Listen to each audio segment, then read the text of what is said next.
Hi, everybody, and welcome back to yet another cracking edition of the Matt Brown Show. This is the Secrets of Fail series, where we're talking to founders and entrepreneurs and CEOs all about the epic business blunders. And with us in the hot seat today is John Waldman, and John is the CEO of a company called Homebase, or joinhomebase.com. John, welcome to the show. Thank you, Matt. Thanks for having me. Funny failure story. Last time John pitched up for the interview, my studio was busy flooding. Well, here we are. Here we are. We managed to pull it back. All right, cool, John. So look, why don't you kick us off with the elevator pitch, dude? What are you guys up to over there? Yes, Homebase is the leading team management app for local businesses. We help over 100,000 incredible local businesses, think your favorite restaurants, coffee shops, retail stores, manage their teams. And we help over 2 million hourly workers manage their work. And that's everything from scheduling to their pay, to their HR docs. Very cool. So what's the sort of profile of your typical customer? Is it usually restaurants, or their hospitality, or is there, where does the rubber hit the road for you? It is the full range of incredible local businesses. The common thread being they're small businesses with a lot of hourly employees. And so they're dealing with all of those unique challenges that come with managing hourly work, the scheduling and time tracking and more difficult payroll and all of the regulations and compliance that make hourly work really hard. Mm-hmm. And Homebase makes it easier. Cool. Sounds like a problem worth solving. Well, look, let's get into the meat and the potatoes, John. What is the epic story of failure that you have for our audience around the world today? Yeah, this is a fun question to think about, and I appreciate the theme that you've got here. I'll preface this and say I think one of my superpowers as a CEO is I have very short memory for failure, because obviously the journey of being a CEO and founder is filled with them. Yeah. My mind immediately went to talking about COVID and kind of the challenges we faced there, but I figured, that's kind of that's maybe a dramatic one. So instead, I want to go back to early days of Homebase, and I figured talking about one of the products that we tried to launch super early that just did not work at all. And that was task management. So that's the failure I want to talk to you about today. Okay, so what happened? Yes, so we were early days of Homebase.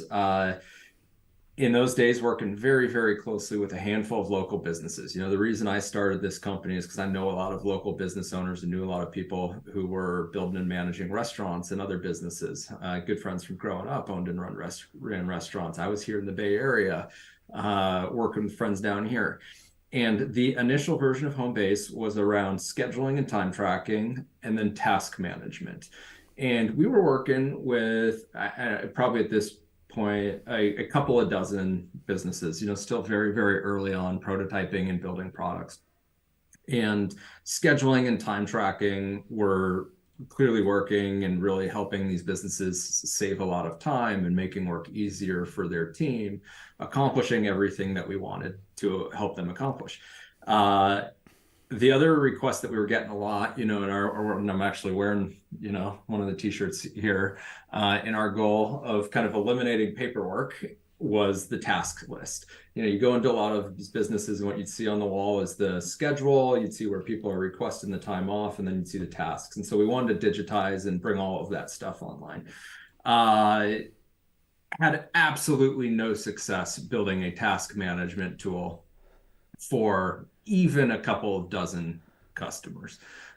We tried 3 different versions of just totally different UIs on it. Nothing stuck. It was, anything we built for one business would not work for the other 5 that were trying to use it. Every time we made one change, it kind of was hit or miss on whether it was making work easier for teams. And so even though we were pretty convinced and this is a thing that could be automated, we just couldn't find a good solution for it in the couple of months we were working on. So ultimately we just killed it. And we actually haven't built task management again since, though it's on the road. It's on the roadmap always for next year. One of those. Yeah, exactly. That's where I'd put it. That's funny. So John, when you think about that whole experience, obviously as part and parcel of being a startup, right? Pivoting and prototyping and what have you. But when you think about that whole experience, what comes to mind for you as sort of like a key lesson or insight that you now take forward with you in your business today? Yeah, so there's a reason I want to talk about this story because I think we definitely learned some lessons from it. I think the immediate lessons we learned was we hadn't earned the right to go build a third product at that point. One part of the reason why we just weren't successful in building it is because we weren't fully committed to it. We were still so early in what we were building in the world of scheduling and time tracking and messaging. We hadn't really earned the right to be able to go build another product and fully commit to it. The other thing that I think was really clear was, unlike the scheduling and the time tracking, the messaging, where we had a really clear point of view on why we could build something better and different, we didn't have that point of view on the task list. What we had was like a bunch of examples of how companies were doing it today and an attempt to kind of bring that online, but we didn't have the point of view on the right way to bring it online. And so what we were ending up with was something that was making nobody happy, because people were just looking at it as like, this is not how I do it today, and it's not obviously better to me. And so I think on both of those things, we kind of learned some pretty valuable lessons on any product that we're going to build. It's not enough to just bring something online. You got to have a point of view, and two, when you're going to build a new product, you better be ready to commit to it. Go all in on that product. Mm-hmm. Yeah, and that takes courage, right? Yeah. To stay on that train. It's a frightening one if you're not getting the kind of feedback you want. Yeah. Especially in those early days of building a product, and for rightfully very demanding local businesses who have a million things going on in their lives and don't have a lot of time for kind of like bullshit technology solutions that are only half right. Mm-hmm. Yeah. So John, when you think about that whole time, and if you had the keys to the Matt Brown Show time machine and you could go back to yourself while this whole thing was not working out as well as you were hoping for, what advice would you give yourself, or what would you do differently, and why? Yeah, I think I think the advice I would have given myself is kind of the summary of those things, which is it can always be right in the long term and be wrong for right now. And so just because you have a lot of excitement for it, which I did at the time, it was another problem that I wanted to solve. So, hey, you're building a company for the long term here. This is something you're going to be able to revisit every single year when you're making your product priorities and questions. You don't have to do it now. Make sure that the things that you are doing are excellent first. That's awesome. So John, what's your advice to other CEOs or entrepreneurs out there right now, listening to us and watching us wherever they are, about the importance of failing or failure in becoming successful in business? Yeah, I think about all of the lessons learned in building a company and getting Homebase to where it is today, serving over 100,000 businesses. And, I think it's easy to take some of the successes and kind of derive some of those things that worked from that. But it's a hell of a lot harder than kind of unpacking the learnings from things that didn't work. And so I think you really have to be rigorous in interrogating the mistakes and failures and just treating them as learnings. Kind of talk about a lot of like, there's no failures. There's just successes and learnings. I think we kind of preach that and believe that a lot at Homebase. I think one of the things that people adjust to in the culture of Homebase is, when we have our weekly meetings and weekly review meetings and things like that, it can feel very negative. Because we are so critical and skeptical around like interrogating what's going wrong in the business, but also frankly, like what's going right too, applying that same kind of really sharp lens to it. And it didn't happen overnight. I think that was like an earned discipline. Yeah, it's funny. I had a CEO on the show recently. His company does like 3 billion, and he had 30 of his vice presidents in a room. And he did this book with Forbes called FUD, Overcoming FUD. And so he had 30 of his VPs in a room. And you have that anonymous cloud stuff where you can say what you want to say in a workshop, but it's anonymous. So then it produces like a word cloud and stuff.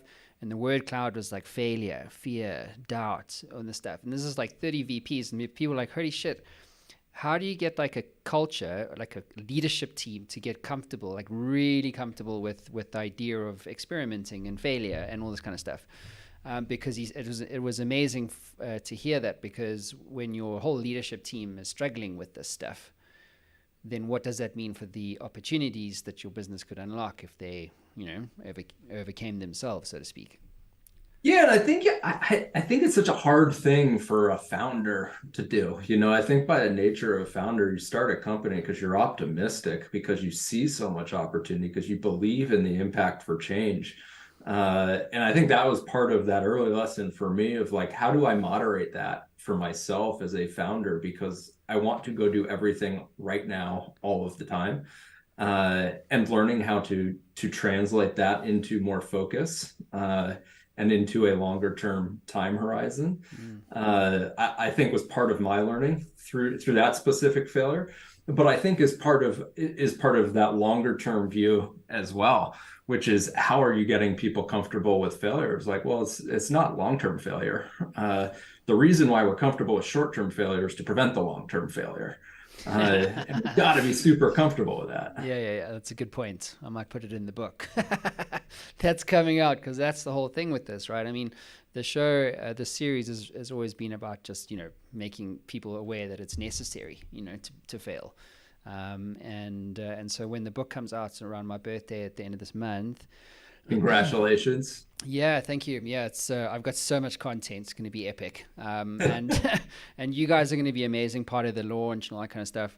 But the plan is to basically, go into companies and consult with the leadership teams around, this idea of failing, and helping them overcome their own, rubbish, if you like.